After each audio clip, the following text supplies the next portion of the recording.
All right.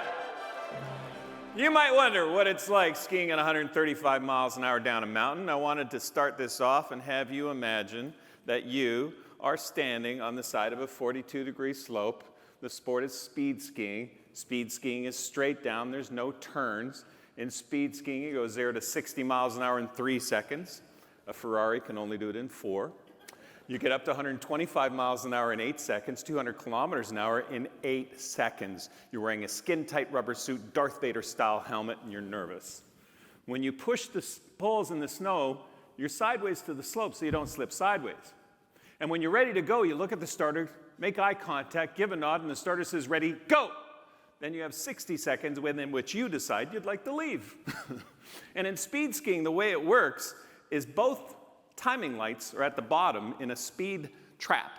That speed trap is 100 meters long, the length of a football field. By the time you get to that speed trap, you're going so fast, it will take you 1.5 seconds to cross that distance. All right.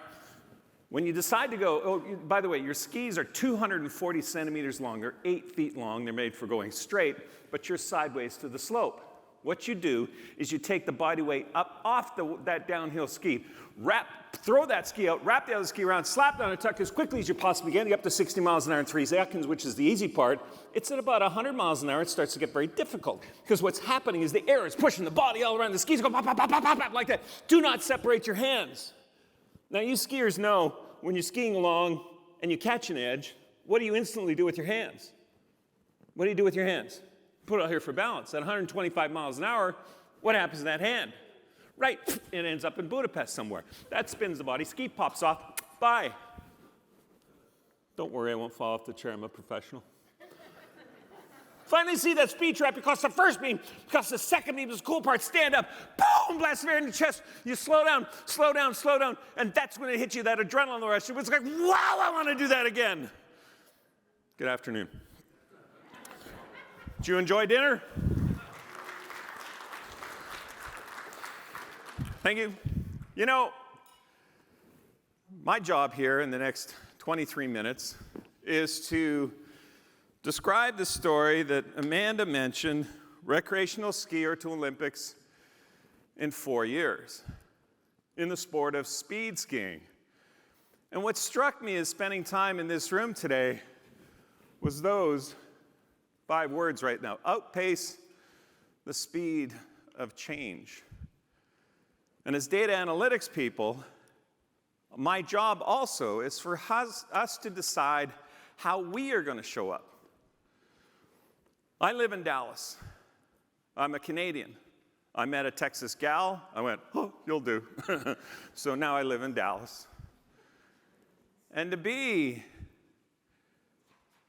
an Olympian, to understand that the next Olympic Games are just around the corner, I'd like you to think about this presentation. Instead of me sharing my story, I'd like you to imagine that you made the decision to be in the next Olympic Games in 4 years from today. If you made that decision in a sport you had recreational knowledge of, how would you compete? How would you show up? To be able to understand how we're going to be able to compete, I'd love us to be able to use this story to your own advantage. So as we go through this, the number one question you'll get asked on this Olympic journey is, how did you just decide to go to the Olympic Games? And the Hollywood version of big decisions as well had this blinding flash of brilliance, and I knew what I wanted to do and where I wanted to go, and it's not the case. These decisions start early on, the big ones. 14 years old, walking by the television set and seeing the opening ceremonies on TV. I thought that would be the coolest thing. I'd love to be an Olympic athlete. Then I remembered I played clarinet in the band. So the seed was planted, but faced with uncertainty, I walked away. Didn't pay attention to that feeling, walked away. We all have defining moments that happen in our life. And these defining moments lead us to decisions, and we're creatures of what? Habits. We're creatures of decision making habits. Every defining moment that we have is followed by a decision. A defining moment is followed by a decision. That's a decision keeps showing up. It's called a habit. And staying away from uncertainty was definitely one of those things. Through life, actually a friend in high school had passed away. And it was very tragic. On a Monday, she was alive. She's 17 years old, and then we were at her funeral on a Friday. Did you ever do that in high school, have that experience in high school where you had a friend just suddenly, tragically pass away? Yeah. It's a wake-up call, wasn't it? We're teenagers. We think we'll live forever. And all of a sudden, that reality hits you, and you go, wait a minute, this might not last forever. And in those moments, those defining moments, I made a decision, try everything at least once.